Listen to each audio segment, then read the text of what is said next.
Yes hello yes good afternoon. बताइए आपने किया क्या? एक बार ट्राई किया है सारे क्वेश्चंस जो मैंने कल दिए थे आपको? जल्दी बताइए, अगर ट्राई किया है तो जल्दी से इसके आंसर बताइए। फर्स्ट का 10, ओके। सेकंड का भी 10, ओके। और थर्ड के 28, अच्छा, ओके।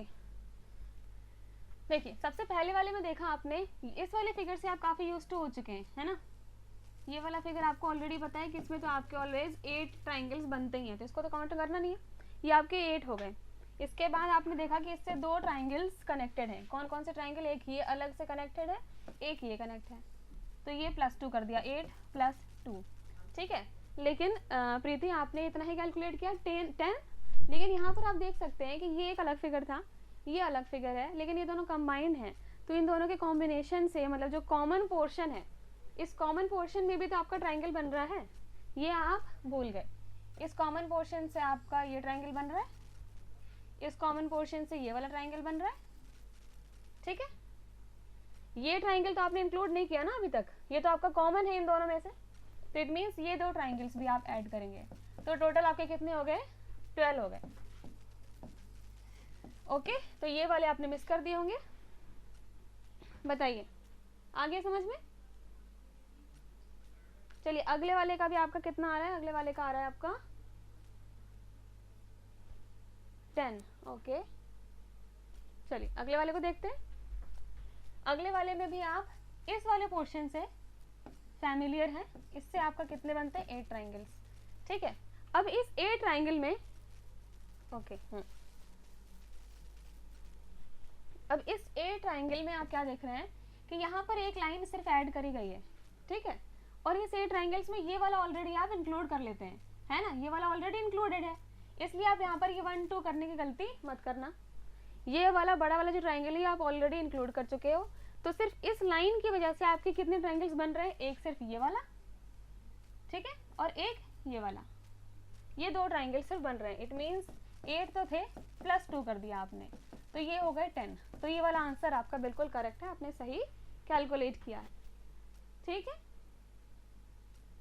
नहीं तीनों तो गलत नहीं है, आपका सेकंड वाला ठीक हो गया है ना, सेकंड वाला सही है आपका, क्योंकि ये वाला जो बड़ा वाला ट्राइंगल था, देखो एक बार ध्यान से देखो, जो हम नॉर्मल ये वाला बनाते हैं, इसमें आप सारे ये वाला ट्राइंगल तो ऑलरेडी इंक्लूड करते हो ना, ये वाला ऑलरेडी इंक्लूड करते हो। अब सिर्फ एक लाइन यहाँ पर बढ़ाई है, तो आपका जो नए ट्राइंगल्स बन रहे हैं अब इससे, वो सिर्फ आपके 2 ही बन रहे हैं। वो कौन से हैं आपके? वो है सिर्फ आपका एक ये नया ट्राइंगल बन गया और एक ये बन गया, तो इसलिए सिर्फ 2 ही ऐड किया, ठीक है। तो ये वाला सही था, ओके। अब इस पर चलते हैं, इसको आप कह रहे हो 28, ये थोड़ा सा डिफिकल्ट क्वेश्चन है। एक बार इसको चेक करते हैं, आपके कहने से यहाँ पर 28 बन रहे हैं। चलिए सबसे पहले आपके पास ये वाला पोर्शन है जिससे आप फैमिलियर हैं, इससे आपको पता है कि 8 ट्राइंगल्स बनने वाले हैं। अब 8 ट्राइंगल्स यहाँ से बन गए, ठीक है। अब देखो यहाँ पर आपके पास यहाँ पर भी एक मार्क कर रखा है, ठीक है। एक लाइन यहाँ पर है, एक लाइन यहाँ, एक यहाँ, एक यहाँ, जो इसको बीच में कट कर रही है। तो यहाँ पर आप क्या देख सकते हो, दोबारा से आपने यहाँ पर भी कितने ट्राइंगल्स बन जाएंगे? जिस तरीके से यहाँ पर आपके पास सिर्फ ये 2 नए ट्राइंगल्स बन रहे थे, तो इसी तरीके से यहाँ से 2, यहाँ से 2, यहाँ से और यहाँ से, तो टोटल कितने बन गए आपके? 16 ट्राइंगल्स आपको मिल गए इस कंप्लीट पोर्शन से। ये जो कंप्लीट पोर्शन है, यहाँ से आपको 16 ट्राइंगल्स मिल चुके हैं, ठीक है। आगे बढ़ते हैं। इसके बाद इस ट्राइंगल पर आए, ये एक अकेले में एक ये ट्राइंगल है, ठीक है, एक ये है, तो +2 कर दिया हमने। अब क्या देखा? अभी हम इंडिविजुअल देखते हैं, इंडिविजुअल पोर्शंस, और उसके बाद कॉमन वाले पोर्शंस देखेंगे। तो इंडिविजुअल ये 2 मिल रहे हैं। अब इंडिविजुअल आप इस ट्राइंगल पर आइए। अब ये तो इंडिविजुअल देखो इस तरीके से अकेला है ना, इसको तो आप इजिली कैलकुलेट कर सकते हो 1 2 करके। तो यहाँ से आपको कितने मिल जाएंगे? 3 ट्राइंगल्स, तो आपने +3 कर दिया, ठीक है। अब अलग अलग वाले भी आप सब कर चुके हैं। अब आपको देखने हैं कि कॉमन ट्राइंगल्स कौन से हैं। कॉमन कैलकुलेट किए, कॉमन देखो एक ये ट्राइंगल था, अब इससे कॉमन कौन सा बन रहा है? इससे कॉमन एक ये बन रहा है ट्राइंगल, उसी तरीके से यहाँ पर एक कॉमन बन जाएगा, ठीक है। तो ये +2 कर दिए। अब इसको मत ले लेना, ये तो आपके इस फिगर में ही आ गया, ठीक है। सिर्फ इस ट्राइंगल से कनेक्टेड जो है उसको हमने एक कॉमन ट्राइंगल यहाँ से लिया, एक ट्राइंगल यहाँ से लिया, ठीक है। अभी तक कितने हो चुके हैं? 23 हो चुके हैं अभी तक। इसके बाद आगे चलते हैं। आगे आपके पास ये वाला जो ट्राइंगल था, ठीक है, ये ट्राइंगल के बाद आप देखो कि ये एक बड़ा सा ट्राइंगल ये भी मिल रहा है, ठीक है, एक और ऐड कर दिया। अब ये बड़ा सा ट्राइंगल है, इसके ठीक बीच में ये वाली लाइन भी है, और अब से ब्लू वाले कंसीडर करो, ये बड़ा सा ट्राइंगल और इसके बीच में ये लाइन। तो यहाँ पर भी आप क्या कर सकते हो, 1 और 2, ठीक है। तो यहाँ पर भी आपके कितने बन गए? 3 ट्राइंगल्स यहाँ से बन गए। कितना हो गया अभी तक आपके पास? Okay okay. इसके बाद अगर देखें, इसके बाद कोई आपके पास कोई ट्राइंगल मिल रहा है क्या? अभी तक क्लियर है इतना? ठीक है। सबसे पहले आपने ये वाला पोर्शन देखा, ध्यान से देखो फिर से। सबसे पहले आपने ये पोर्शन देखा, इसमें टोटल तो 8 बनते हैं। यहाँ से आपने देखा कि ये 2 और बन जाएंगे, तो यहाँ से मतलब 2 यहाँ से मिलेंगे, 2 यहाँ से, 2 यहाँ से, 2 यहाँ से, तो टोटल हो गए कितने? 16 हो गए, ठीक है। 16 होने के बाद आपने देखा ये इंडिविजुअल ट्राइंगल, ये वाला इंडिविजुअल ट्राइंगल, ये आपने 2 ऐड कर दिया। अब इन दोनों से आपने क्या देखा, ये वाला इंडिविजुअल ट्राइंगल था, इसको आपने यहाँ पर 3 कैलकुलेट कर लिया। अब सारे इंडिविजुअल वाले हो चुके हैं, अब आपको देखना है कॉमन। तो यहाँ से कॉमन एक ये बन रहा था, एक कॉमन ये वाला बन रहा था, 2 ट्राइंगल्स यहाँ से ये कॉमन बन रहे थे। इसके बाद आपने देखा कि ये वाला जो आपके पास ये ट्राइंगल है, ठीक है, इस ट्राइंगल में ये बड़ा सा एक ट्राइंगल बन रहा है जो अभी तक आपने कैलकुलेट नहीं किया है, ठीक है, ये आपने कैलकुलेट नहीं किया था, इसको भी आपने लिख लिया 1। उसके बाद आपने देखा कि यहाँ पर ब्लू वाले को अगर आप कंसीडर करो, यहाँ से लेकर ये, फिर ये वाला ट्राइंगल, ठीक है, और एक ये वाला ट्राइंगल, ये 2 ट्राइंगल्स भी आपको यहाँ पर बन रहे हैं। अच्छा, अब ये जो 2 ट्राइंगल्स बन रहे हैं, क्या आप इनको लिख सकते हो 1 + 2 करके? इधर ध्यान दो, हमने ऑलरेडी इस वाले ट्राइंगल को मैं बाहर निकाल रही हूँ, ठीक है, बड़े वाले को, इस ट्राइंगल को हमने यहाँ पर लिख दिया, और इसके बाद क्या है,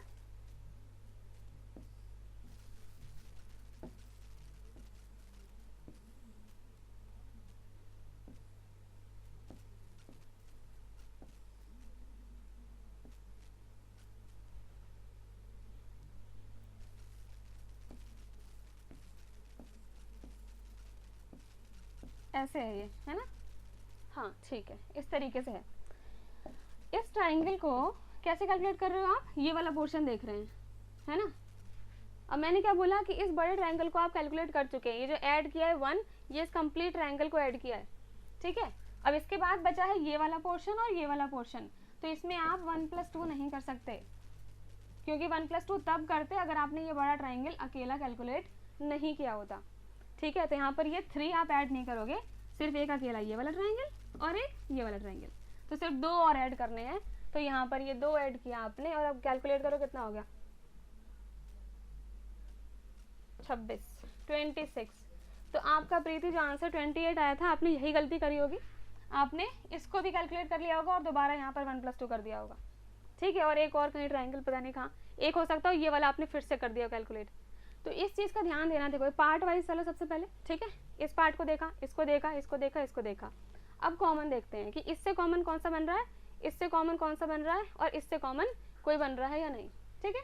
और ये गलती मत करना कि एक ही ट्राइंगल को आपने 2-3 बार कैलकुलेट कर लिया और यही किया होगा, इस वजह से आपके 28 आ गया वहाँ पे, है ना। तो चलो एक बार मुझको बताओ, ये वाला क्वेश्चन समझ में आया? ओके ठीक है, चलिए ये तो हो गया। आगे चलते हैं, और भी आपको होमवर्क भी मिला था कुछ कुछ। अब ये वाला मैंने बताया था, ये वाला बताओ, मैंने तो आंसर भी बता दिया था इसका कि यहाँ पर 4 आंसर आने वाला है, ठीक है।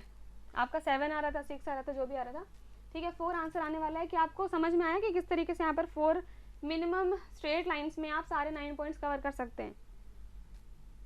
हो गया था? नहीं, बस इतना बता दो ये वाला क्वेश्चन।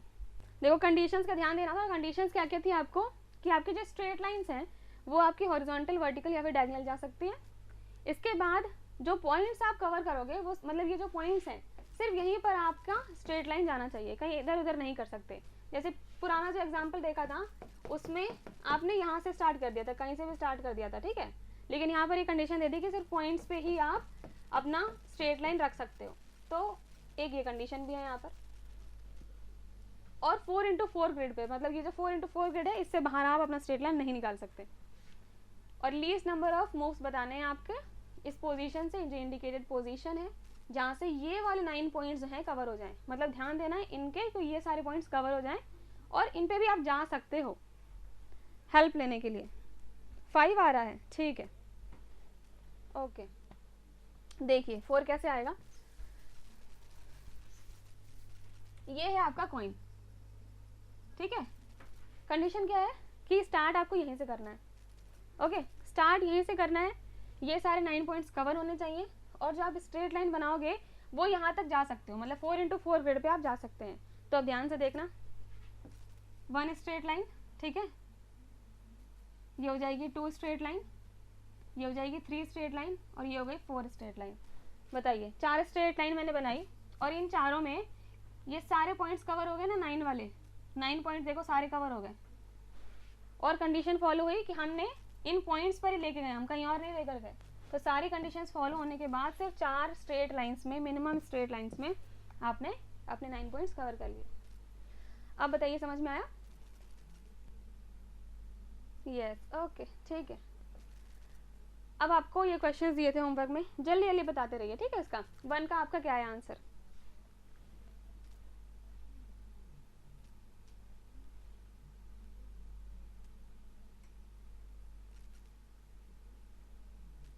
पहले आप बताइए, देखिए जो फिगर सीक्वेंस वाले क्वेश्चन होते हैं ना तो बहुत आसान होते हैं, ठीक, और इनमें ऐसे कुछ खास ट्रिक नहीं होती, आपको सिर्फ इनका पैटर्न देखना होता है, उसके अकॉर्डिंग ही आपको क्वेश्चंस करने हैं।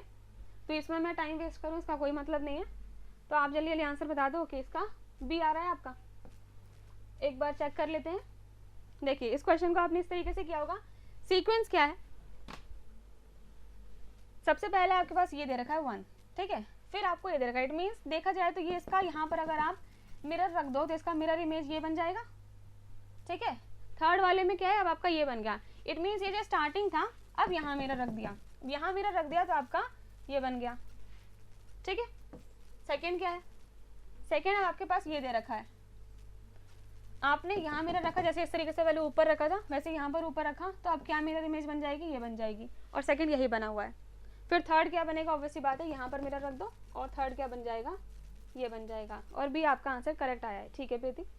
नेक्स्ट क्वेश्चन, ये इसका आंसर बताओ, क्वेश्चन 3 है ये, 3, ठीक है, इसका बताइए।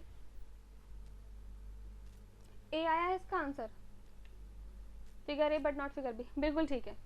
विच of the following can be drawn without lifting the paper, sorry without lifting the pen. Without lifting कैसे आप बना सकते हो, अगर ये ट्राई करूँ मैं तो आपने ईजिली बिना लिफ्ट करे मैंने ये बना दिया, लेकिन ये नहीं बना पाऊंगी, ठीक है, चाहे कुछ भी ट्राई कर लो, विदाउट लिफ्टिंग या फिर रिट्रेसिंग आप ये नहीं बना सकते। तो figure A but not figure B सही है। इस क्वेश्चन का आंसर बताइए, क्वेश्चन नंबर 2 का, इसका सी आया है, ठीक है, एक बार चेक करते हैं। सबसे पहले देखा आपने क्या है, यहाँ पर ये पॉइंट यहाँ पर है, इसमें यहाँ चला गया, फिर यहाँ चला गया, तो अब होना चाहिए यहाँ पर, ठीक है। तो इनमें से कुछ पॉसिबिलिटी हो सकती है, इसको हटा दिया आपने। नेक्स्ट देखा, नेक्स्ट एरो इधर है, फिर यहाँ पर आया, फिर यहाँ आया, तो अगले में एरो यहाँ पर आना चाहिए, तो इट मीन्स ये 2 पॉसिबल अभी भी हो सकते हैं, ठीक है। अब इन दोनों के बाद चेक करते हैं, इसको हटा दिया।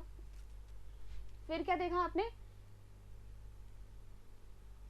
ये तो दोनों सेम है मुझे लग रहा है, हाँ इसमें थोड़ी सी मिसप्रिंटिंग ये है, ये वाला तो ठीक है इस तरीके से, यहाँ पर ये डायग्राम ऐसे है, ठीक है, मतलब सर्कल के अंदर स्क्वायर है, ये डिफरेंस था, ठीक है। तो सबसे पहले स्क्वायर के अंदर सर्कल है, फिर सर्कल के अंदर स्क्वायर है, ठीक है, फिर स्क्वायर के अंदर सर्कल, और अब ऑप्शन आना चाहिए आपका सर्कल के अंदर स्क्वायर, ठीक है। और थर्ड वाला ऑप्शन थोड़ी सी मिसप्रिंटिंग है, ठीक है, इस वाले में ये सर्कल के अंदर है, तो सी ऑप्शन इसलिए यहाँ पर करेक्ट है, थोड़ा सा मिसप्रिंट है, ठीक है, टाइपिंग मिस्टेक हो गई होगी, कोई बात नहीं, ठीक है। नेक्स्ट क्वेश्चन, इसका बताइए, फाइंड द मिसिंग पैटर्न, इसका क्या आंसर आया आपका। ये तो बहुत आसान है, मैंने आपको बताया कोडिंग डिकोडिंग में, बहुत इजीली कर लोगे उससे। जल्दी से बताइए आपका क्या आंसर आया।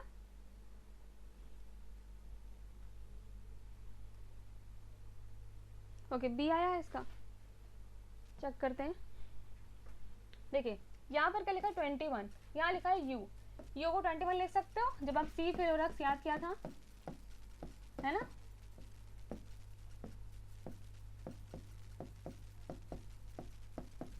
ठीक है, इसको लिख लेते हैं साइड में, यू को 21 ही लिखते हैं। जी हमारा क्या है 7 है, ठीक है। डी क्या है 4 है, टी क्या है 20 है।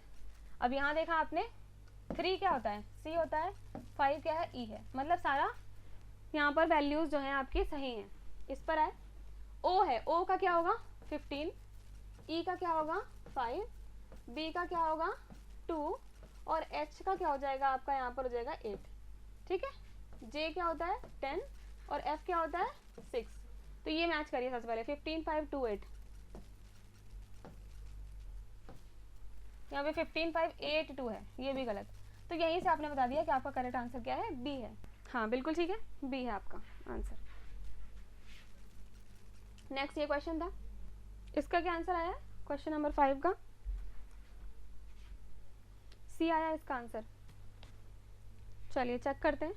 सबसे पहले यहाँ पर देखा कि ये जो सर्किल है ये इधर था, फिर ये इस वाले पोर्शन पर आ गया, अब ये इधर आ गया, तो अब ये नीचे वाले पर आना चाहिए। ठीक है, तो सिर्फ इसी ऑप्शन में दिख रहा है नीचे, सही हो गया आंसर सी। ठीक है, करेक्ट। ओके, इसका क्या आंसर है क्वेश्चन नंबर 6। ये जितने क्वेश्चन है सारे आपके नेट के प्रीवियस ईयर हैं। ठीक है, कोई इधर उधर से क्वेश्चन नहीं है, सारे नेट के प्रीवियस ईयर क्वेश्चन हैं। इसका आंसर बताइए। मुझे लग रहा है शायद इसमें भी थोड़ी सी मिसप्रिंट, हाँ मुझे भी लग रहा है, एक बार चेक करने दीजिए। हाँ इसको मैं सही बना देती हूँ एक बार। यहाँ पर ये ट्राइंगल है, ठीक है, सर्कल नहीं है, ये ट्राइंगल है। और यहाँ पर ये फिगर गलत है, मैं बना रही हूँ। ठीक है,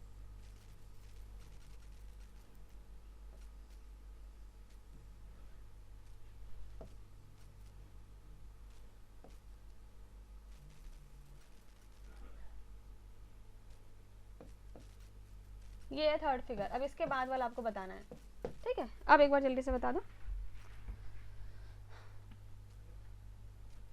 ऑप्शंस भी एक बार मुझे चेक कर लेने दीजिए।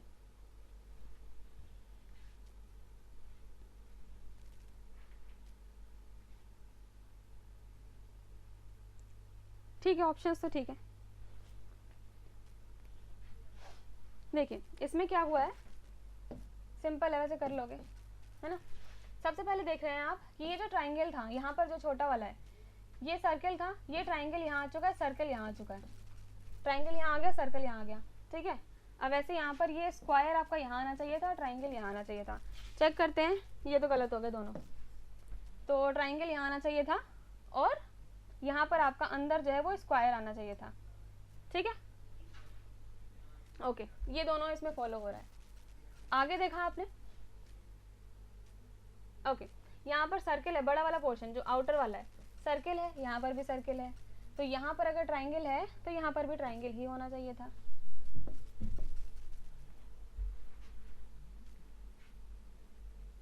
आगे समझ में, सी ऑप्शन करेक्ट हो जाएगा। ओके ठीक है, नेक्स्ट क्वेश्चन, इस वाले का आंसर बता दीजिए लास्ट। इतना ही होमवर्क दिया था आपको मैंने, इस वाले का जल्दी से बता दो। इसका आया है बी। ओके ठीक है, देखते हैं। देखिए सबसे पहले क्या हुआ, ये जो है ये इसके अंदर जा चुका है। ठीक है, तो यहाँ पर ये एरो बी इसके अंदर आना चाहिए। एरो किस में अंदर आ रहा है, मतलब इस साइड से अंदर आना चाहिए, है ना।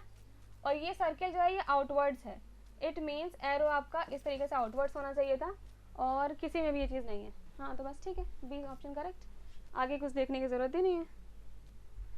चलिए ये हो गया आपके फिगर सीक्वेंस वाले क्वेश्चंस, अब इजीली आप कर लोगे। ठीक है, इस तरीके से सिंपल से क्वेश्चन पैटर्न देखना है और आपको आगे करना है। अब हम आते हैं, हमारा नेक्स्ट पोर्शन पढ़ते हैं।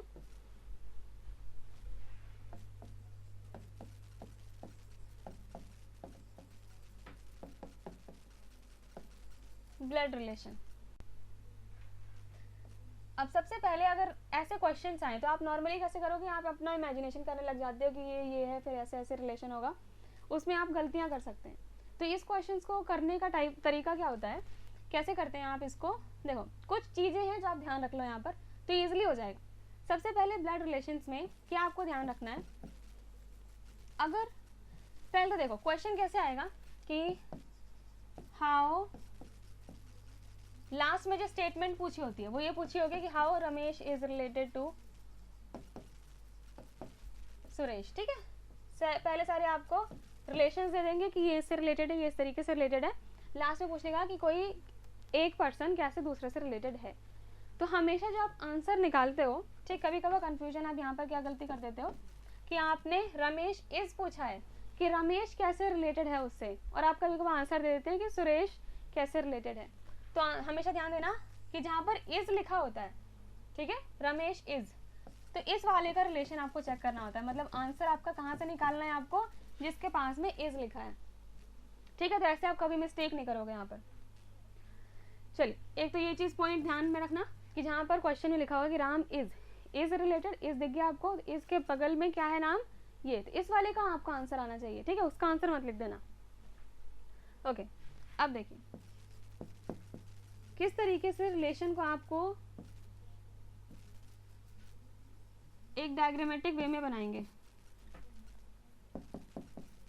ठीक है। अगर सिंगल जनरेशन है, सिंगल जनरेशन का मतलब क्या हो गया कि मदर या father to son, single generation हो गया। तो आपने इसको बिना कुछ ऐसे लिखे हुए सिंपल आप इस तरीके से डिनोट कर दो, ठीक है। यहाँ पर लिख देते हैं आर, यहाँ पे लिख देते हैं एस। तो इस तरीके से डिनोट करने से क्या मतलब हो गया, जस्ट अपने माइंड में, ठीक है, कि मतलब आपको समझने के लिए। तो इससे आप समझ जाओगे क्या कि आर जो है वो फादर या मदर है, और आपका जो एस है वो डॉटर या फिर सन हो सकता है, ठीक है। तो ये हो गया सिंगल जनरेशन का, आप इस तरीके से डिनोट करेंगे। आगे चलते हैं, अब हम आए डबल जनरेशन, मतलब ग्रैंड फादर या फिर ग्रैंड मदर, ठीक है। डबल जनरेशन को कैसे करोगे, एक स्ट्रेट लाइन फिर एक स्ट्रेट लाइन, ये एक सिंगल जनरेशन बताती है, दो बना दिया आपने तो डबल जनरेशन हो गई। इट मीन्स अब यहाँ पर होगा अगर आर, यहाँ एस है, यहाँ टी है, तो आप समझ जाएंगे कि टी क्या है, ग्रैंड सन है ऑफ आर, ठीक है, और एस क्या है, सन ऑफ आर। इस तरीके से आप समझ जाओगे। ये हो गया सिंगल जनरेशन और डबल जनरेशन।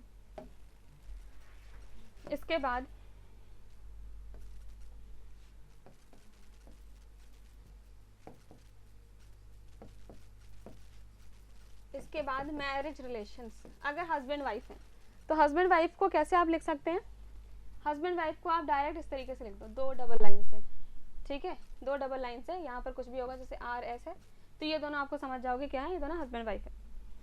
ओके, अब मेल और फीमेल कैसे डिनोट कर रहे हैं, मेल्स को डिनोट करिए इससे, ठीक है, और फीमेल्स सर्कल।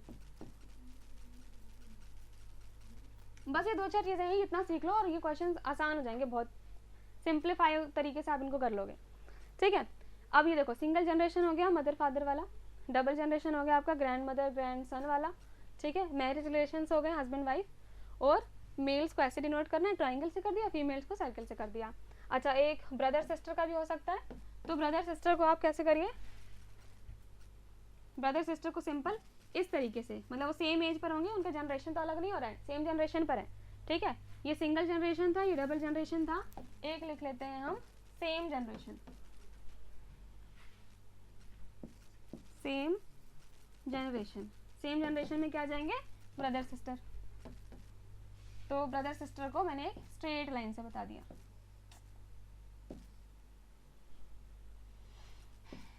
ठीक है, स्ट्रेट लाइन से ये हो गया आपका जनरेशन। बताओ, इतनी बातें समझ में आ गई, पहले इतना बता दीजिए मुझको, उसके बाद में आगे क्वेश्चंस पे बढ़ो। इतना समझ में आया,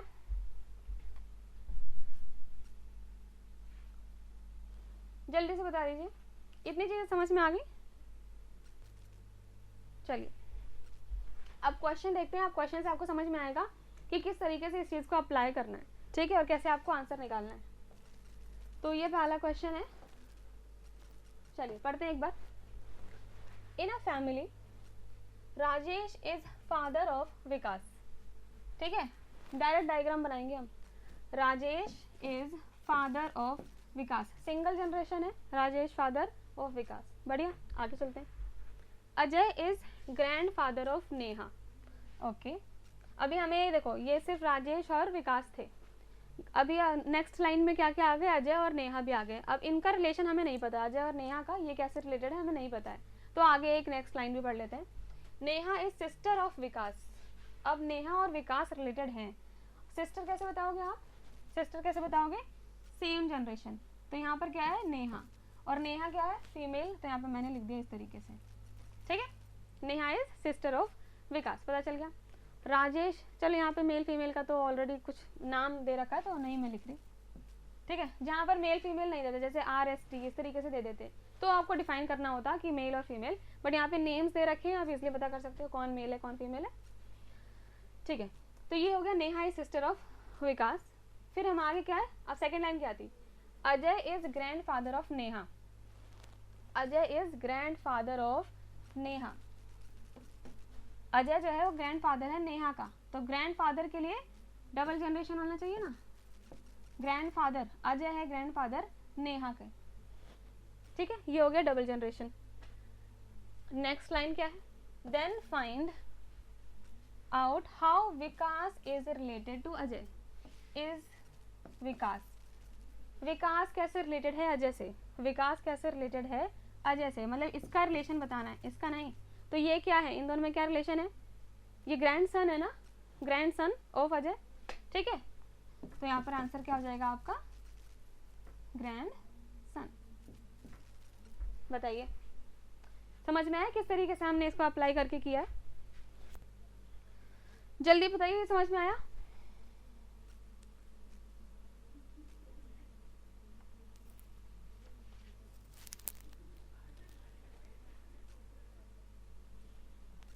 ओके ठीक है, चलिए इसी तरीके से हम सारे ये क्वेश्चंस करेंगे। चलिए देखते हैं आगे।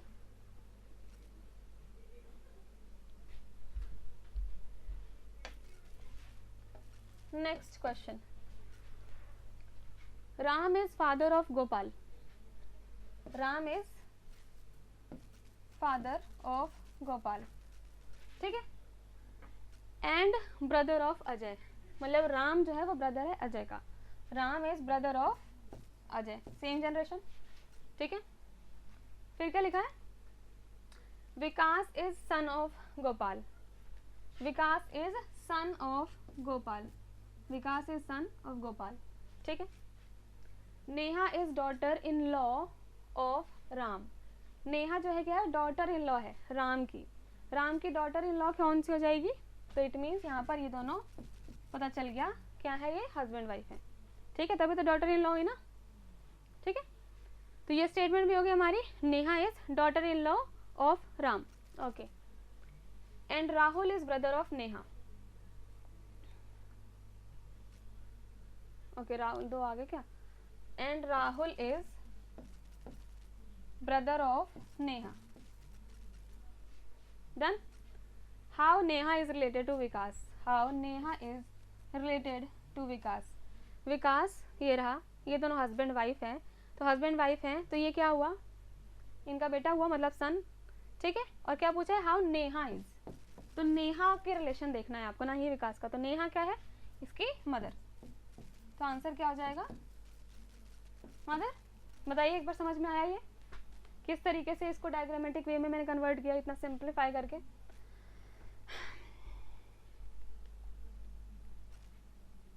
जल्दी बताइए एक बार ये समझ में आया।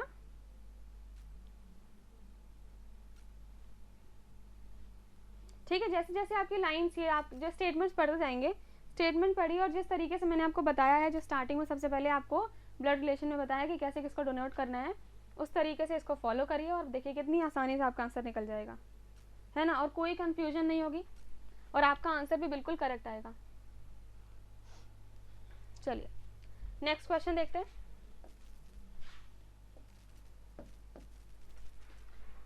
अब देखो, अब यहाँ पर जरूरत पड़ेगी, अभी तक हम क्या कर रहे थे, अभी तक नेम्स दे रहे थे कि राम, राजेश, जो भी, ठीक है, तो आपको पता है कि कौन मेल है कौन फीमेल है। अब यहाँ पर M is wife of K, Q and Y, क्या पता कौन मेल है कौन फीमेल है ना। तो अब यहाँ पर जरूरत पड़ेगी किसकी, इस ट्राइंगल की और इसकी, ये क्या है मेल्स और ये क्या है फीमेल। चलिए स्टार्ट करते हैं। पहला लाइन क्या लिखा है, M is wife of K, M is wife, ठीक है, सर्कल कर दिया मैंने, वाइफ ऑफ के, दोनों हस्बैंड वाइफ है, ये है husband. Okay next, Q and Y are son of Z, ठीक है, Q एंड Y आर, मतलब Q एंड Y दोनों सन है, तो इट मीन्स ये दोनों क्या हो गए आपस में brothers. Q and Y are son दे रखा है, मतलब ट्राइंगल बना दिया आपने, Q and Y are son of Z, ठीक है, इतनी बात पता चल गई। नेक्स्ट क्या लिखा है, Z is the only son of K, Z is the only son of K, मतलब अब Z और K में रिलेशन पता चल गया। इट मीन्स इस चीज को उठा के आप यहाँ पर लिख सकते हो, Z is the only son, मतलब ये भी मेल है, ऑफ K। और इसके बाद ये मैंने ठीक है इसको ऐसे लिख देती हूँ दोबारा से, ठीक है।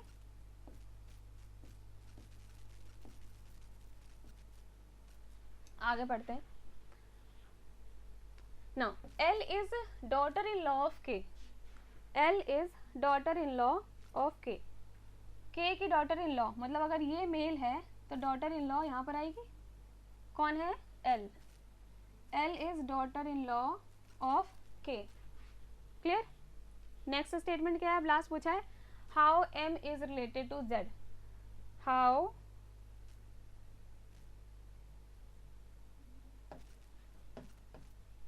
M is related to Z, इन दोनों का रिलेशन पूछा है, ठीक है।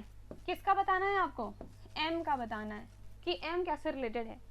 M क्या है, फीमेल है, ये दोनों हस्बैंड वाइफ हैं और ये इनका सन है, तो ये क्या हुई, मदर ही तो हुई, तो यहाँ पर भी आंसर क्या आ जाएगा,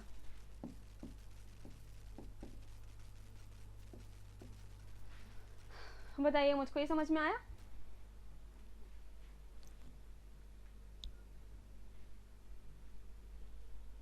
बताइए समझ में आया किस तरीके से करना है। देखो इतने सारे स्टेटमेंट्स हैं, अगर आप नॉर्मली करना चाहोगे ना कहीं कंफ्यूज जाओगे और गलत कर दोगे, इसलिए ये तरीका सिखाया गया है ताकि आप इस तरीके से अगर करोगे तो आपका क्वेश्चन बहुत जल्दी अटेम्प्ट कर लोगे, और अटेम्प्ट करोगे भी तो वो करेक्ट होगा, गलत नहीं करेंगे बिल्कुल भी, है ना। ठीक है, आ गया समझ में।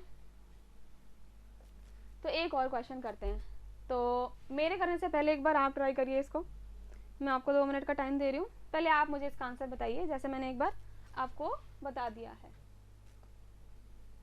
ठीक है। 2 मिनट का टाइम है, आप एक बार ट्राई करके मुझे आंसर बताइए। देखो अब यहाँ पर भी थोड़ा सा हिंट दे देते हैं, x is daughter of y, अब यहाँ पर भी x y z दे रखा है ना, तो यहाँ पर भी आपको नहीं पता कि मेल है या फीमेल है, तो आप ट्राइंगल और सर्कल बनाना मत भूलना, वैसे बनाकर इसको फॉलो करके मुझे बताओ क्या आंसर आएगा। बताइए बताइए जल्दी आंसर बताइए।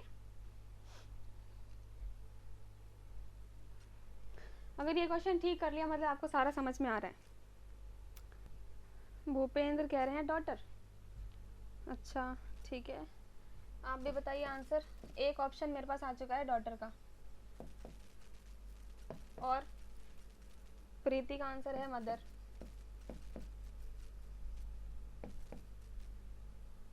ठीक है, चलिए आप देखते हैं।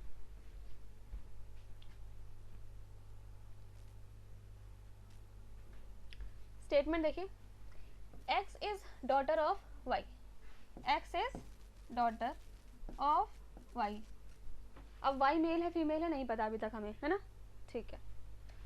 l and x are sisters, अच्छा l और x जो है वो क्या है, सिस्टर्स हैं, l और x दोनों सिस्टर्स हैं, मतलब यहाँ पर आपने सर्कल लगा दिया।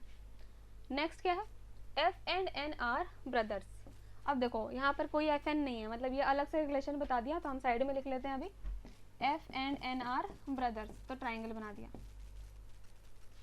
ठीक है। अब पूछा क्या है, how Y is related to L, how Y is related to L, तो किसका रिलेशन बताना है आपको, वाई का, हाउ वाई इज रिलेटेड, ठीक है, वाई इज, इसका आंसर बताना है। ये क्या है इसकी, हमें नहीं पता मेल है या फीमेल है, ध्यान रखो इस चीज का, ठीक है, ये कहीं भी अभी तक मेंशन नहीं हुआ, तो it means this Y can be either father और मदर, ठीक है। अब भूपेंद्र ने क्या किया होगा, गलत, यहाँ तक तो पहुंच गए होंगे, सब बढ़िया बना लिया होगा, इनने रिलेशन निकाल दिया इनका कि ये डॉटर है ना, तो वाई इज रिलेटेड पूछा है, एल नहीं पूछा, तो इसलिए मैंने आपको बोला कि ये जब आपके स्टेटमेंट दे रखा होगा ना तो आप कभी कंफ्यूज ना हो, तो हमेशा ये देखा करो इज कहाँ लिखा है, इसके बगल वाले का ही रिलेशन देखना होता है, ठीक है। ओके, अब समझ में आ गया। तो चलो आंसर मदर आया था, लेकिन दोनों हो सकते हैं। Okay, both can be the answers, father and mother. चलिए, अब ये मैंने आपको बता दिया किस तरीके से रिलेशन देखते हैं आप, ठीक है।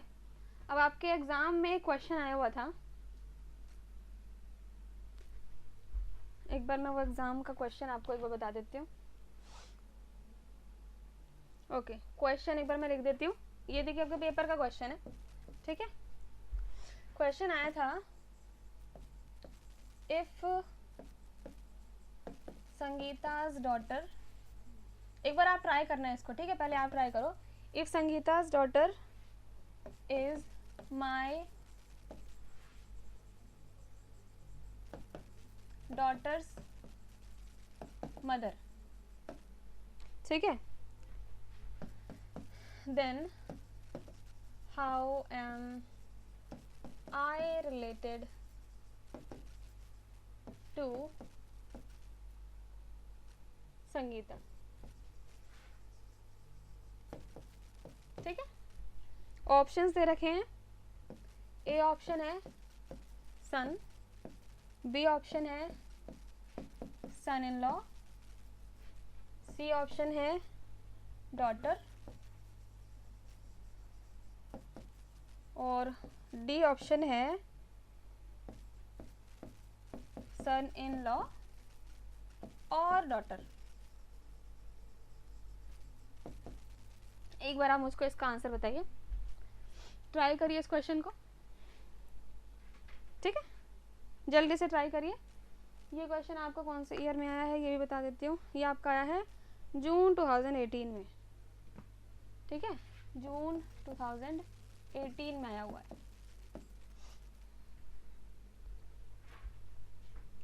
जल्दी से एक बार ट्राई करिए, वही सेम मेथड यूज करना है, ठीक है, सेम मेथड, जल्दी से बताइए। देखिए अब पता लगेगा आपको कि ये सब सिखाने का मतलब, कोई भी देखो क्वेश्चन ऐसा होता है कि आप नॉर्मली करना चाहोगे तो कहीं ना कहीं कंफ्यूज हो जाओगे, इसलिए हर चीज़ का एक तरीका होता है, ट्रिक होती है, ताकि आप अगर वो सीख लोगे तो आपके क्वेश्चन से कैसा भी क्वेश्चन आ जाए, ठीक, आप उस ट्रिक से हमेशा सही आंसर करोगे और कम टाइम में और करेक्ट। एक बार इसका आंसर बताइए क्या होगा। चलिए ट्राई करते हैं एक बार इसको। देखिए, इफ संगीता's डॉटर, संगीता's डॉटर,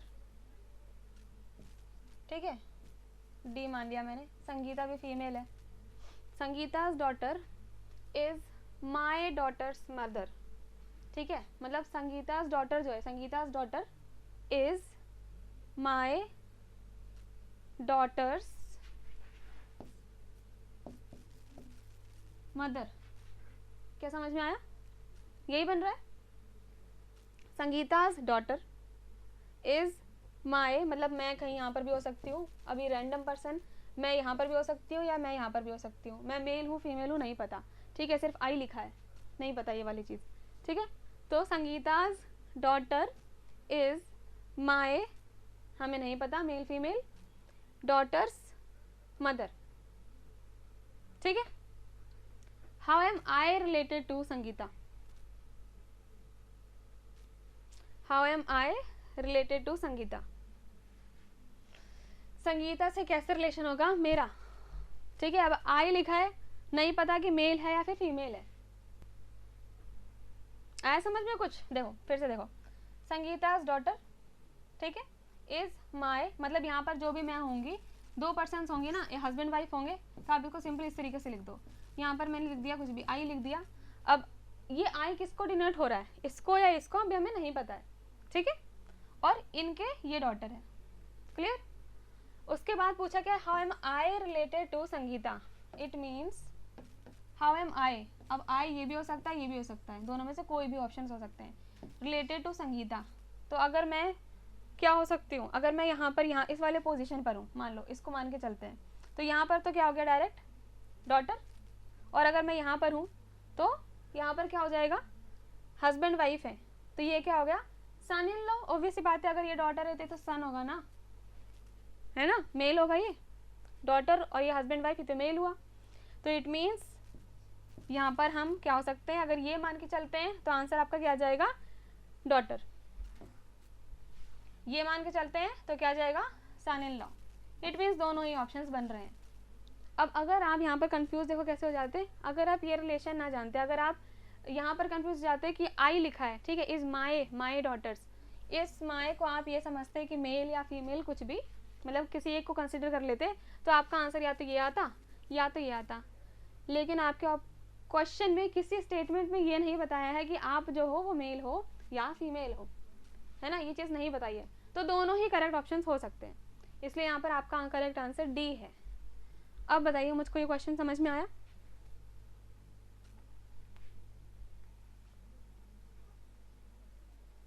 अब बताइए क्या अब समझ में आया ये वाला क्वेश्चन? प्रीति का बी आया, डॉटर नहीं सन इन लॉ। देखिए आपने यही गलती करी होगी कि आपने किसी एक को कंसिडर किया होगा।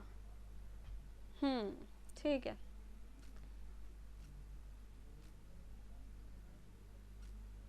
ओके।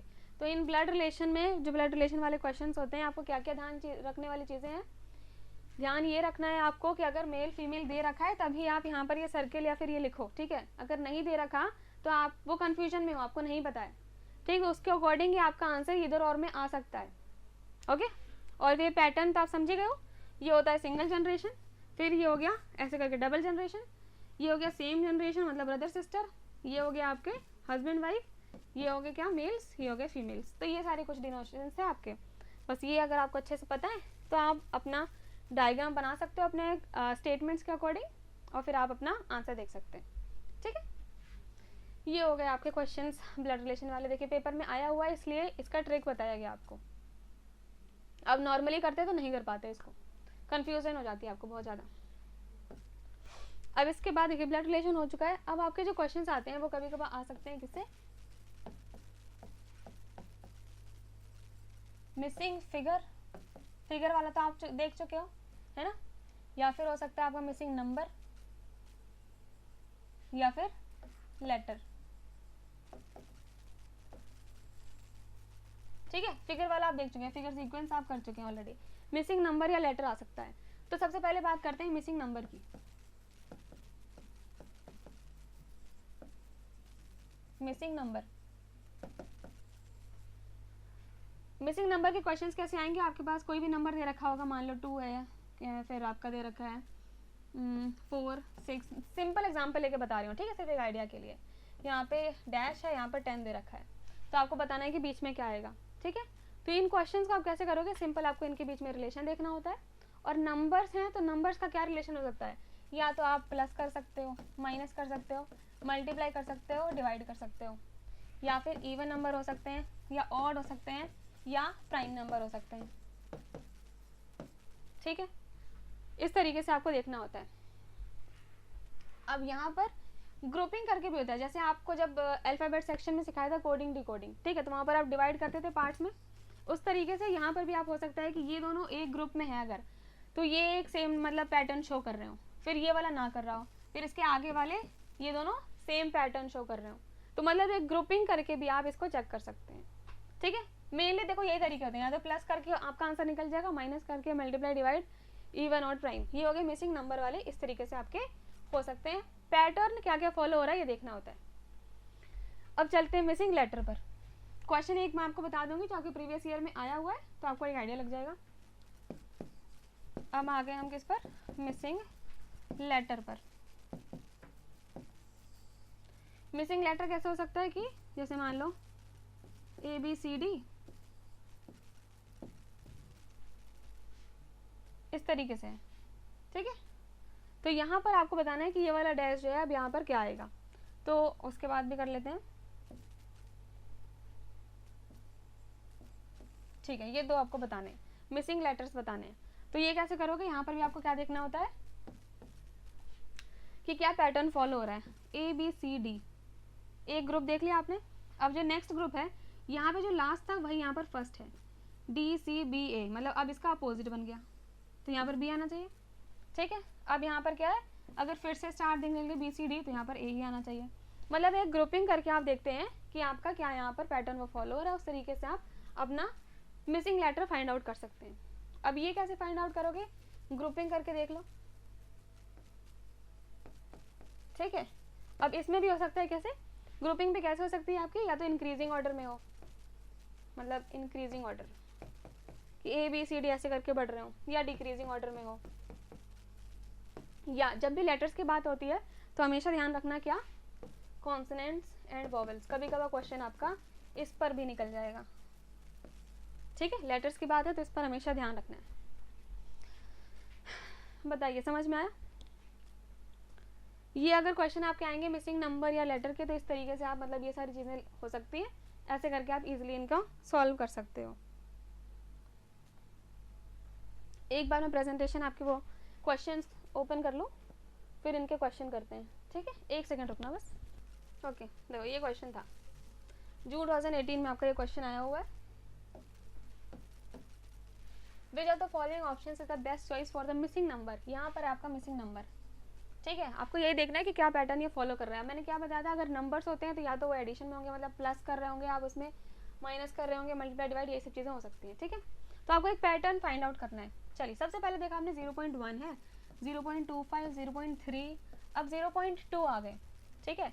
इट मीन्स देखो पैटर्न क्या फॉलो हुआ, एक ये है 0.1, फिर आपने 2 छोड़कर देखा 0.2 आ गया, फिर ये 2 छोड़कर देखे 0.3 आ गया, फिर ये 2 छोड़कर देखे ये आ गया क्या 0.4, फिर आगे तो चलो आगे नहीं है। इट मीन्स यहाँ पर क्या हो रहा है आपका प्लस 0.1 हो रहा है, ठीक है। आगे देखते हैं 0.25 है ये, इसके अगला वाला, ठीक है। इसके अगला वाला 0.5 है, इसके अगला वाला तो फाइंड ही करना है, और इसके अगला क्या है 1। तो इनमें क्या रिलेशन है, 0.25 से 0.5 कैसे पहुंचे, प्लस 0.25 कर रहे हैं तब, ठीक है।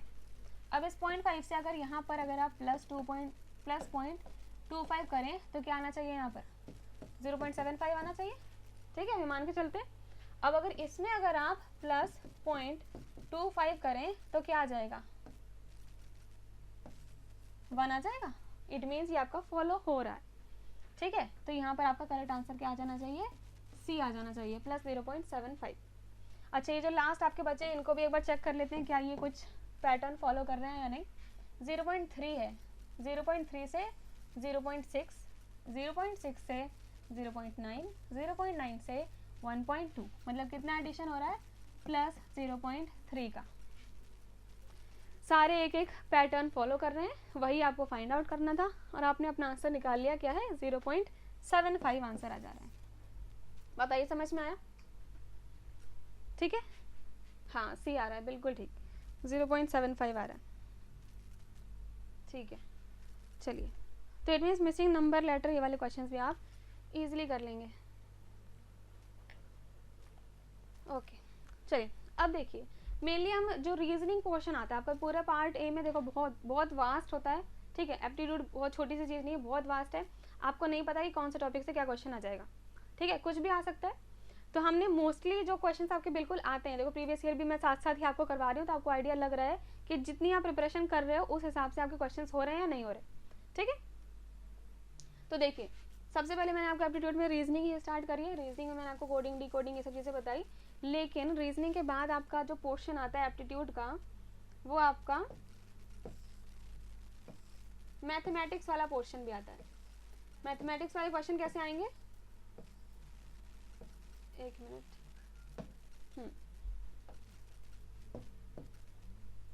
देखो अभी तो हम रीजनिंग पार्ट देख रहे थे, ठीक है। अब मैथमेटिक्स वाला पोर्शन में क्या आएगा, मैथ्स जहाँ पर आती है आपकी, मैथ्स में आपके क्वेश्चंस आ जाएंगे जो भी आपके सर्किल हो गया, ट्राइंगल हो गया, ठीक है, उनके क्या फॉर्मूलेज होते हैं, वॉल्यूम वाला, सर्कमफेरेंस क्या होता है, डायमीटर, रेडियस, ठीक है, कॉर्ड क्या है, ये सारी चीज़ें आपकी यहाँ पर आ जाएंगी, ट्रिग्नोमेट्री, ठीक है, या फिर आपके टाइम एंड वर्क वाले क्वेश्चंस, ये पूरा मैथमेटिक्स वाले पोर्शन में आएगा। तो ये मैथमेटिक्स वाला पोर्शन मैं आपको नेक्स्ट क्लास में स्टार्ट करूँगी, बहुत इंपॉर्टेंट क्लास होने वाली है नेक्स्ट क्लास, ठीक है।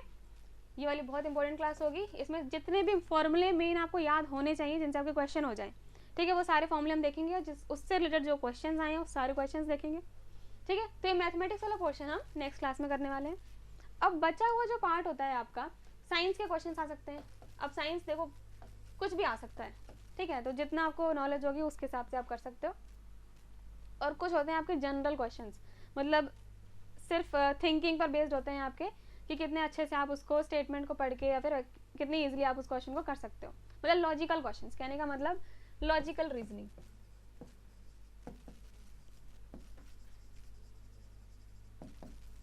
ठीक है, तो एक बार कुछ जनरल क्वेश्चंस जो हैं एक बार हम उनको ट्राई करते हैं आज। ये सारे क्वेश्चंस अब मैं प्रीवियस ईयर वाले उठाऊंगी, ठीक है, प्रीवियस ईयर में अगर ये सारे क्वेश्चंस आपसे हो जा रहे हैं, ठीक है, तो इट मीन्स आप इजीली उन क्वेश्चंस को अटेम्प्ट कर लोगे। चलिए, तो सबसे पहला क्वेश्चन ये वाला है। अब ये क्वेश्चंस हैं आपके सिर्फ, मतलब इनका कुछ वो नहीं है, ट्रिक्स वैसे नहीं कहूँगी, सिर्फ आप उस टाइम ही मतलब अपना दिमाग कितना आपका चल रहा है उस हिसाब से आप क्वेश्चन कर सकते हो। ठीक है, ये हो जाएगा आपका कि कितनी आपकी थिंकिंग पावर कितनी अच्छी है। चलिए क्वेश्चन पढ़ते हैं। The clue is hidden in this statement. ठीक है, the clue is hidden in this statement, ये अपोस्ट्रोफी में है ये स्टेटमेंट पूरी। Read the note, read the note handed to Sherlock by Moriarty, मतलब मोरारिटी ने एक नोट दिया, ठीक है, किसको, शेरलॉक को, और उस नोट में लिखा था ये, who hid the stolen treasure in one of the 10 pillars, मतलब 1 से लेकर 10 तक 10 पिलर्स हैं, और उन 10 पिलर्स में से किसी एक पिलर्स के पीछे क्या ट्रेजर, ठीक है, ट्रेजर छुपा हुआ है। अब यही आपको बताना है, मतलब जो शेरलॉक है उसको पता लगाना है कि विच पिलर इज इट, कौन से पिलर के पीछे आपका ट्रेजर पड़ा होगा। और क्लू कहाँ से मिलेगा, क्लू उसको मिल रहा है कहाँ से, the clue is hidden in this statement. तो एक बार आप ट्राई करिए कि इसका आंसर क्या होना चाहिए। ओके, डी आया आंसर, बिल्कुल ठीक है, ये क्वेश्चन मैं शायद करवा चुकी हूँ आपको। तो ये आपका the clue is hidden in this statement, और लिखा है आपके पास, इस पूरे स्टेटमेंट में देखा आपने, ठीक है, कि क्या है आपके पास, 1 ऑफ द 10 पिलर्स है। तो या तो ऑप्शन आंसर होना चाहिए क्या, 1 होना चाहिए या 10 होना चाहिए। पहले आप यही सोचोगे, 1 यहाँ पर कहीं है नहीं, 10 दे रखा है, मोस्टली बच्चे इसको टिक करके आ जाएंगे और ये गलत हो जाएगा। ठीक है, यहाँ पर आप देख रहे हैं ऑप्शन सारे किसमें रोमन नंबर्स में दे रखे हैं, और आपका यहाँ पर ये क्या लिखा है, 1 को रोमन नंबर में कैसे लिखते हो, इस तरीके से, है ना, और 10 को कैसे लिखते हैं, ऐसे। ठीक है, तो इसलिए आपका आंसर क्या होगा, डी। ठीक है, तो ये थोड़ा सा लॉजिकल क्वेश्चन है, उस टाइम कैसे आपका दिमाग चल रहा है उस हिसाब से आप इजीली कर सकते हो। चलिए, ये क्वेश्चन आपका है दिसंबर 2017 में। इस क्वेश्चन को देखते हैं एक बार, क्या लिखा है, a path between points P1 and P10, ये आपको पूरा एक पाथ दे रखा है P1 से लेकर P10 तक, ठीक है, on a level ground is shown and positions of a moving object at 1 second intervals, मतलब ये जो पोजीशंस दे रखी हैं, कोई एक मूविंग ऑब्जेक्ट है जो यहाँ से मूव करके यहाँ तक पहुँच रहा है, ठीक है, और ये जो इंटरवल दे रखे हैं इस तरीके से, ये सारे कितने हैं, 1 सेकेंड इंटरवल, मतलब 1 सेकेंड में ये यहाँ ट्रेवल कर रहा है, मतलब 1 सेकेंड में P1 से P2, फिर 1 सेकेंड में P2 से P3, फिर 1 सेकेंड में P3 से P4, इस तरीके से ये ट्रेवल कर रहा है। ठीक है, now which of the following statements is correct, अब आपको बताना है कि करेक्ट स्टेटमेंट क्या होगा इन सब में से। चलिए एक एक करके पढ़ते हैं। सबसे पहला क्या है, the motion is uniform, motion जो है वो यूनिफॉर्म है, देख कर ही पता लग रहा है कि मोशन कहाँ से यूनिफॉर्म लग रही है, बिल्कुल भी नहीं। ठीक है, तो ये स्टेटमेंट तो गलत हो गया। नेक्स्ट पढ़ा हमने, the speed between P3 and P4, mark करते हैं इसको, speed between P3 and P4, ठीक है, is greater than between P5 and P6, P5 and P6। तो क्या बता रहा है कि स्पीड जो है यहाँ पर ज़्यादा है एज कम्पेयर टू दिस। अब स्पीड कैसे देखोगे आप, देखिए ये इंटरवल्स क्या हैं, 1 सेकेंड के, 1 सेकेंड के इंटरवल है, तो अगर 1 सेकेंड में वो इतना कम डिस्टेंस ट्रेवल कर पा रहा है और उसी 1 सेकेंड में इतना ज़्यादा इसने डिस्टेंस ट्रेवल कर लिया, तो स्पीड किसकी ज़्यादा हुई, इसकी ज़्यादा हुई ना, कि वो कम सेकेंड में, मतलब कम टाइम में, 1 ही सेकेंड में उसने ज़्यादा डिस्टेंस ट्रेवल कर लिया है, तो इसकी स्पीड ज़्यादा हुई। इट मीन्स ये स्टेटमेंट भी हमारी यहाँ पर गलत हो गई। थर्ड देखा, the speed from P1 to P2 increases because of downward slope, ठीक है, speed between P1 and P2 increase हो रही है because of downward slope. Downward slope तो है, इसकी वजह से कह रहा है कि स्पीड जो है बढ़ रही है, लेकिन देखिए ये इतना डाउनवर्ड स्लोप नहीं है, इसके आगे तो और भी डाउनवर्ड स्लोप मिल रहा है, ठीक है, तो ये वाला स्टेटमेंट भी आपका कहीं सही नहीं है। लास्ट स्टेटमेंट पढ़ा, सेक्शन P3 टू P4, इसको मैं इरेज करती हूँ। Section P3 to P4 is covered at the slowest speed. इस पूरे पाथ में कह रहा है कि ये जो सेक्शन है P3 से लेकर P4 में, ठीक है, ये स्लोवेस्ट स्पीड मतलब बहुत कम स्पीड में यहाँ पर ये इसने ट्रैवल किया है। एक बार चेक करते हैं, देखो सारे इंटरवल्स हैं 1-1 सेकेंड के, ठीक है, और स्लोवेस्ट स्पीड तो वही होगी ना कि सिर्फ 1 सेकेंड में अगर आप बहुत कम डिस्टेंस ट्रैवल कर पा रहे हो तो वही कम स्पीड हुई। तो सबसे कम डिस्टेंस अगर मैं देखूँ सबका, तो देख लो ये तो इतना डिस्टेंस है, ये भी बहुत ज़्यादा है, इसका कितना कम है, और इससे कम कहीं भी नज़र नहीं आ रहा मुझे। तो इट मीन्स ये वाला स्टेटमेंट बिल्कुल सही है आपका कि P3 से P4 वाला जो आपका पाथ है वो स्लोवेस्ट स्पीड पे कवर किया जा रहा है। तो आपका यहाँ पर करेक्ट आंसर डी हो जाएगा। बताइए क्या समझ में आया वाला क्वेश्चन आपको? इस तरीके से आपको ये लॉजिकल वाले क्वेश्चन हो जाएंगे थोड़े उसी टाइम। देखो इनकी तो बस प्रैक्टिस कर सकते हो आप। ओके, आ गया next question. 2 persons A and B start walking in opposite directions। 2 person हैं A और B, दोनों अपोजिट डायरेक्शन में जा रहे हैं, मतलब एक इधर जा रहा है तो एक इधर जा रहा है, ठीक है। A travels twice as fast as B, मतलब A travels twice as fast as B। अगर ये स्पीड इसकी x है तो इसकी 2x होगी। आगे क्या देगा, अच्छा स्पीड दे भी रखी है, speed at which B travels is 1 kilometre per hour, मतलब अगर B का स्पीड क्या है 1 किलोमीटर पर आवर, तो इसका कितना हो जाएगा 2 किलोमीटर पर आवर, डबल है। इसके बाद क्या लिखा है, if A travels 2 kilometre. Okay, अब इतनी बात समझ में आ गई। अब इस डायग्राम को बनाते हैं। ये एक पॉइंट है, ठीक है, यहाँ पर ही A खड़ा है, यहाँ पर ही B है। ओके, स्पीड हमें पता है कितना कि 1 घंटे में ये 2 किलोमीटर जा रहा है और 1 घंटे में ये 1 किलोमीटर ही जा पा रहा है।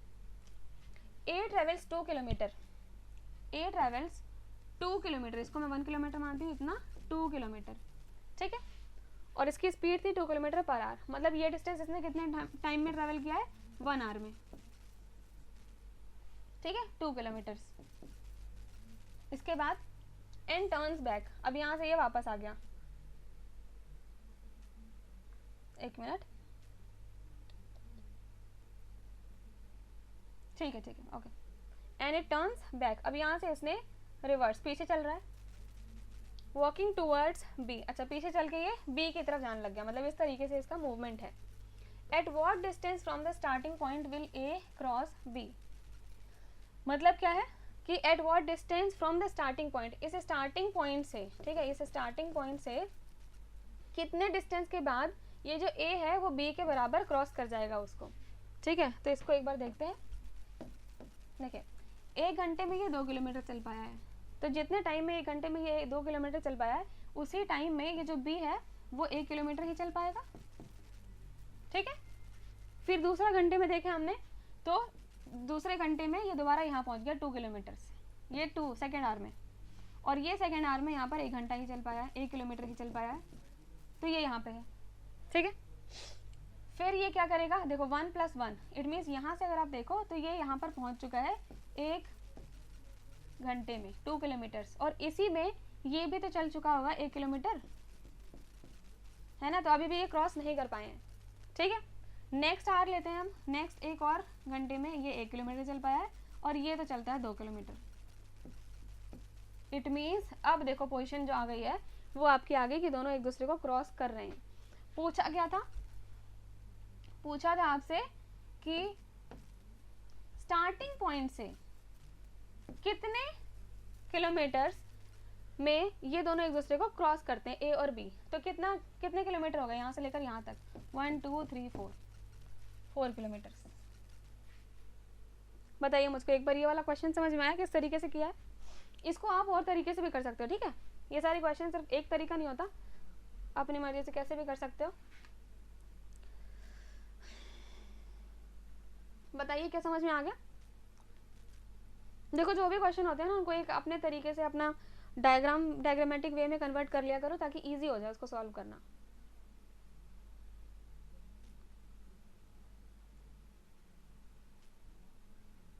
बताइए जल्दी, सभी का 4 किलोमीटर आया? ठीक है। और यहाँ पे देखो मिस्टेक आप क्या कर सकते हो, मिस्टेक ये कर सकते हो कि यहाँ पर क्वेश्चन में लिखा है स्टार्टिंग पॉइंट, कहीं आप यहाँ से काउंट करने लग जाओ। ठीक है, स्टार्टिंग पॉइंट ये थी हमारी, तो यहीं से कैलकुलेट करना है। ठीक है, चलिए अब ये क्वेश्चन आपका आया है जून 2019 में। ठीक है, जून 2019 में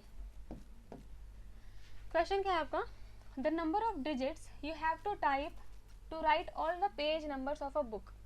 कोई बुक है आपके पास और उस बुक के जो पेज नंबर्स हैं, ठीक है, वो पेज नंबर्स लिखने में, टाइप करने में कितने डिजिट्स यूज हुए हैं। ठीक है, number of digits from 1 is 2019, मतलब नंबर ऑफ डिजिट्स कितने यूज हो रहे हैं, 2019 डिजिट्स यूज किए हैं आपने 1 पेज नंबर से लेकर जितने भी पेजेस होंगे वहां तक। समझ में आया? 2019 कितने डिजिट्स हैं। तो what is the number of pages in that book. तो अब पूछा है कि 1 पेज से तो स्टार्ट हुआ है, ठीक है, लेकिन टोटल नंबर ऑफ पेजेस कितने हैं, टोटल पेजेस पूछे हैं। ठीक है, अब इस क्वेश्चन को समझने के लिए पहले मैं एक थोड़ा सा आपको आइडिया देती हूँ। ठीक है, देखो मान लो अभी इसमें तो बहुत सारे डिजिट्स यूज हो रहे हैं। मान लीजिए आपके पास कोई बुक है सिंपल सी, ठीक है, और उसमें आपके 20 पेजेस हैं, 20 पेजेस हैं, तो उसके डिजिट्स कितने यूज होंगे। देखिए 20 पेजेस है, 1 से लेकर 9 तक सिंगल डिजिट वाले नंबर है। ठीक है, तो ये कितने हो गए, 1 से लेकर 9 तक सिंगल डिजिट मतलब 1 डिजिट वाले हैं। तो टोटल डिजिट्स अभी तक कितने हैं, 9 डिजिट्स। और मैंने क्या बोला है कि 20 पेजेस हैं। ठीक है, 9 के बाद आ जाएगा 10, अब ये 2 डिजिट आ गए इसमें। अब 10 से लेकर 20 तक ये हो गए आपके 2 डिजिट्स वाले नंबर। तो 10 से लेकर 20 कितने हुए, टोटल 11 हुए, मतलब 11 पेजेस और इनटू 2 डिजिट्स, तो ये कितने हो जाएंगे आपके 22 डिजिट्स यहाँ पर हो गए। ठीक है, अब इनको आप ऐड कर लीजिए, टोटल डिजिट्स बताया ना। क्या पूछा था मैंने कि आपके पास 20 पेजेस हैं और 20 पेजेस में जो आपके पेज नंबर लिखने हैं, ठीक, उन पेज नंबर को लिखने में कितने डिजिट्स यूज होंगे। तो यहाँ पर थे 9 और वहाँ पर थे 22, 22 + 9, इसको ऐड करके ये निकल गया आपके टोटल नंबर ऑफ डिजिट्स। ठीक है, यहाँ पर क्या आ जाएगा 31, तो 31 डिजिट्स यूज हुए हैं इतने सारे पेज नंबर निकले में। ये एक मैंने आपको एक शॉर्ट तरीका मतलब बताया कि इस तरीके से आप समझ सकते हो। अब इस क्वेश्चन पर आ जाइए। अब इस क्वेश्चन में ठीक इसका अपोजिट पूछा है कि यहाँ पर आपको टोटल डिजिट्स दे रखे हैं और आपको पेजेस बताने हैं। ठीक है, तो इसको कैसे करोगे आप, देखो स्टार्ट हो रहा है 1 से, हमें पता है। ठीक, तो सबसे पहले 1 से जब आपने स्टार्ट किया तो सिंगल डिजिट वाले कहाँ तक होंगे, 1 से लेकर सिंगल डिजिट वाले 1 से लेकर 9 तक ही होने वाले सिंगल डिजिट के। तो आपने क्या लिख दिया कि 1 × 9, ठीक है, प्लस अब 9 पे आ गए आप, अब पहुंच गए 10th पेज नंबर पर। तो 10th वाला पेज नंबर क्या है आपका, 10 से लेकर बताओ 2 डिजिट कहाँ तक जाएगा, 10 2 डिजिट नंबर है, तो 2 डिजिट मैक्सिमम कहाँ तक जा सकता है, 99 तक। ठीक है, यहाँ पर 2 लिख देती हूँ ताकि आप कंफ्यूज ना हो, माइनस ना लगे आपको। अच्छा, अब 10 to 99 ये क्या हो गया आपके 2 डिजिट नंबर हो गए। 2 डिजिट, देखो ये डिजिट की बात कर रहे हैं, ये डिजिट बता रहा है, ये आपको पेजेस बता रहा है, इसमें कंफ्यूज मत होना। ठीक है, तो 2 × अब ये टोटल कितने हो जाएंगे, 10 से लेकर 99 तक, 10 से लेकर 99 तक कितने हो गए आपके 90 हो जाएंगे। ठीक है, अब आपको देखने हैं 3 डिजिट्स, 99 पहुंच चुके हैं आप आगे 3 डिजिट पर। ठीक है, तो 100 से लेकर अब यहाँ पर कितने होने चाहिए आपको नहीं पता। देखो इतने अगर आप पूरे कैलकुलेट करो तो अभी तक आप 2019 तक नहीं पहुँच रहे, टोटल डिजिट्स अभी भी 2019 नहीं हुई हैं। ठीक है, इसलिए आपने इसको और आगे बढ़ाया। अब ये कितना है आपको नहीं पता है, तो आपने सिंपली क्या लिख दिया यहाँ पर कि 3 डिजिट इंटू एक्स नहीं पता इक्वल टू 2019 टोटल है। ठीक है, अब आपने इसको पूरा सॉल्व कर लिया। देखो सारा हमें पता है, सिर्फ x की वैल्यू यहाँ से निकाल ली, x की वैल्यू इसको निकालने के बाद आ जाएगी आपकी 610, ठीक है। तो कुछ लोग यहाँ पे मिस्टेक कर सकते हैं कि x की वैल्यू 610 आ गई और ये ऑप्शन में दे रखा है और आप इसको करेक्ट करके आ जाओ, लेकिन यहाँ पर जो आपने x निकाला है वो नंबर ऑफ डिजिट्स नहीं है, सॉरी आपको निकालने थे number of pages, total pages निकालने थे, और ये x क्या है, x सिर्फ बता रहा है कितने पेजेस जो कि 3 डिजिट वाले हैं, ठीक है। तो इसलिए आपको क्या करना पड़ेगा, आपको टोटल निकालने के लिए, टोटल पेजेस निकालने के लिए पेजेस वाले ऐड अप कर दो। देखो पेजेस वाले कौन कौन से थे, ये वाला बता रहा है पेज 9, ये आपका 90 और ये आपका x अब आप निकाल चुके हो, ये आपका 610, तो ये पेजेस हैं, तो इनको आपको ऐड करना है 610 प्लस 90 और प्लस 9। अब इसको आप ऐड करके अपना आंसर निकालोगे और ये अब आपका आ जाएगा 710 आ जाएगा, 709 आ जाएगा, सॉरी 9 आएगा ये 709। तो अब आपका करेक्ट आंसर क्या हो जाएगा, सी हो जाएगा। बताइए अब समझ में आएगा वाला क्वेश्चन। देखिए मिस्टेक कहाँ पर कर सकते हैं ये भी बता दिया मैंने आपको, ठीक है। पेजेस और डिजिट्स में आपको वहाँ पे कंफ्यूज नहीं होना था। ये भी आपका देखो 2019 में आया हुआ है। एक बार इस क्वेश्चन को देखते हैं। There are 2 examinations A and B, A और बी एग्जामिनेशन है in a subject which are evaluated out of 30 and 70 marks respectively. मतलब ए वाला जो पेपर है 30 मार्क्स का है और ये है आपका 70 मार्क्स का, ये है 30 मार्क्स का, ये है 70 मार्क्स का, ठीक है। In order to pass the course the student has to get at least 40% in total. मतलब पास होने के लिए स्टूडेंट को टोटल एटलीस्ट 40% होने चाहिए। ये 40% किसकी बात कर रहा है, ए और प्लस दोनों एग्जामिनेशन में, एंड एटलीस्ट 40% इन बी। दूसरी कंडीशन ये है कि बी वाले में भी 40% होना चाहिए। ये दो कंडीशंस फुलफिल होंगी तभी वो पास होगा स्टूडेंट, ठीक है। The following are the marks of the students S1 to S4। तो आपको बताना है the only students to have passed, ठीक है। कौन सा ऐसे स्टूडेंट थे जो पास हुए, ओके। सबसे पहले लेकर चलते हैं 40% इन बी जरूरी है। इन बी इस वाले में चलिए 40% ऑफ 70 निकाल लिया कि कितने मार्क्स होने चाहिए, ठीक है। 40% ऑफ 70 आपने यहाँ पर इजिली निकाल लिया, कितना आ जाएगा, कितने मार्क्स, ये आ गए आपके 28। तो देखो ये 28 मार्क्स आ रहे हैं, इट मीन्स अभी तक ये पास है। ये वाली कंडीशन को देखकर अभी तक ये पास है, ये वाला भी पास है, ये वाला भी पास है, लेकिन ये तो यहीं फेल हो चुका, ठीक है। इसके 1 नंबर कम आए हैं। अब ये कंडीशन हो गई, अब इस पर चलते हैं कि a प्लस बी टोटल में भी 40% आने चाहिए। तो इनको आपने ऐड अप कर लिया पहले तो, ठीक है, ठीक है। यहाँ पे भी कर लिया इसको, ये हो गया 39 और ये वाला बचा, ये हो गया, ठीक है। इतने इतने मार्क्स इनके आ रहे हैं। अब क्या पूछा है कि टोटल में 40% आना चाहिए, तो 40% ऑफ टोटल तो 100 ही है, तो मतलब 40 नंबर आने चाहिए एटलीस्ट। और 40 किसके आ रहे हैं, इसके 39 आ रहे हैं, ये भी फेल, इसके 34 आ रहे हैं, ये भी फेल। तो सिर्फ एक ये ही बच्चा है जो पास हो रहा है, वो भी एग्जैक्टली 40 नंबर आए हैं इसके, ठीक है। तो सिर्फ S1 पास हो रहा है, आंसर सिर्फ S1 है। बताइए समझ में आ गया ये क्वेश्चन। ये क्वेश्चन भी आपका आया 2019 में, जून 2019। क्वेश्चन देखते हैं। The graph depicts the petrol prices in rupees per litre for the months April, May and June, ठीक है। अब देखो मतलब ये ग्राफ आपको सारी बातें बता रहा है, क्या क्या बता रहा है। देखो ये वाइट कलर का, ये आपका ब्लैक है और ये ग्रे कलर है, और यहाँ पर दे रखा है कि ये जो वाइट वाला है ये किसका है, अप्रैल बता रहा है, ये वाला अप्रैल का मंथ बता रहा है, ये मई का मंथ बता रहा है और ये जून का मंथ बता रहा है, ठीक है।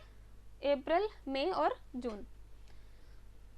और ये जो आपका ग्राफ बना हुआ है, ये ग्राफ बता रहा है क्या, कि पेट्रोल का प्राइस, ये बता रहा है, पेट्रोल के प्राइसेस बता रहा है।